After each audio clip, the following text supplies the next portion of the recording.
عليك يا محمد صلى الله عليك يا محمد صلى الله عليك يا محمد صلى الله عليك يا محمد.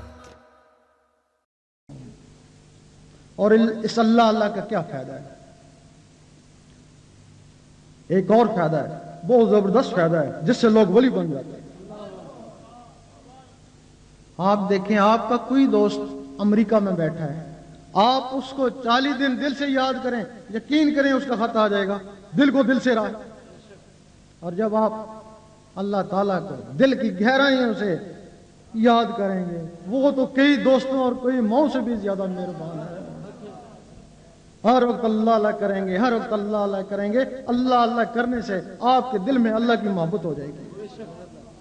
جب اللہ کی محبت ہو جائے گی، پھر ایک وقت آئے گا، سال میں آئے، 2 سال میں آئے، 10 سال میں آئے گا ضرور، پھر وہ اللہ دیکھے گا کون بندہ کب سے اللہ اللہ کر رہا ہے، دیکھوں تو صحیح۔ پھر جب اس نے ایک دفعہ دیکھا تو پھر وہ محبت نہیں رہی، پھر وہ عشق کا مقام ہے، پھر وہ کہتا ہے میں تیرا تو میرا۔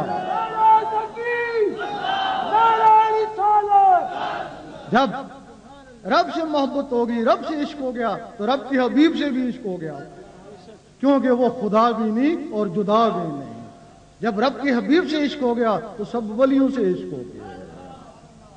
ہم چاہتے ہیں کہ اللہ اللہ سے تمہارے دلوں میں اللہ اور اس کے حبیب اور ولیوں کی محبت پیدا ہو، لیکن جب ہم یہاں سے چلے جائیں گے تو اسی طرح داڑھیوں والے تمہارے پاس آ جائیں گے،